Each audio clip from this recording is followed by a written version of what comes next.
Bisan sa yanong panginabuhian na palampos ning usa ka 51 anyos nga manindahay og mani ang duha niya ka mga anak. Atong sayran ang iyang istorya sa kalapusan sa tindero og mani sa Maydan P. Lopez ning Dakbayan sa Subo, kinsa nakapahuman sa usa ka nurse ug usa ka electronic communications engineer.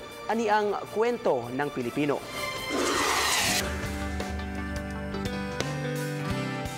Ako si Jerry Sarsalejo, 51 ang edad. Nag-start ko paninda mga almost 30 years na. Nagsugod ko paninda 1983. Kay among probinsya sa Bugod. So pag-graduate na ako elementary ni Aramig Syudad kami tanan mga marigsuon. Iabot mi sa mong iyaan. Diha mi nakakatuon kung saon pag negosyo ang mani. Moto pagka kuan na makamao nami. So independent mi ma'am kanang murag ni lahi nami sa among iyaan. Lahi among negosyo, nga okay ra sa among iyaan. Ang akong anak, duha ka buok, kalois Ginoo, nakapahuman dito taon ko. Tungod sa pagpaninda na kong mani, nakapahuman ko, nag-high school na silang duha sa Sayansay. Pag-college, ang usa sa Sinio, ang usa dire sa San Jose. Pero scholar ni dire ang sa San Jose. Kaloyan sa Ginoo, nakapasa sa board exam, karon engineer na. Ang usa, mo'y nurse na sa Chungwa. Bisan sa pinobre nga paagi, pasalamat ako sa Ginoo na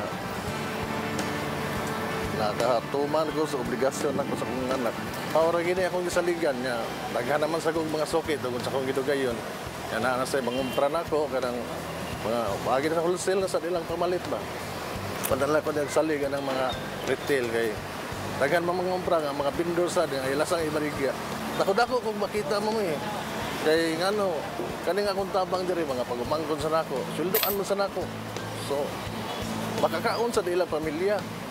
Nga. Ako sa pamilya naa say para sila hasa.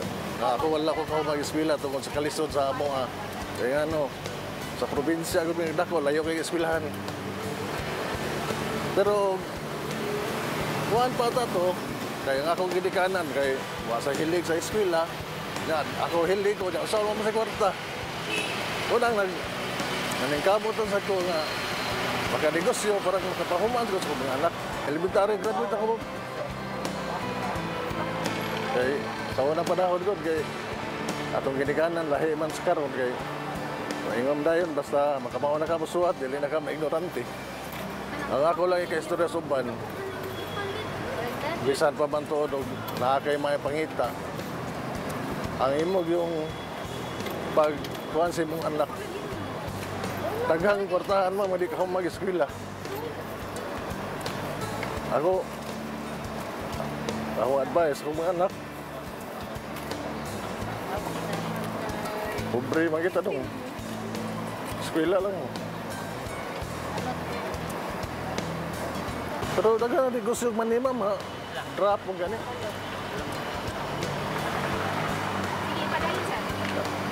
Depende na kita sa kuan, ma'am.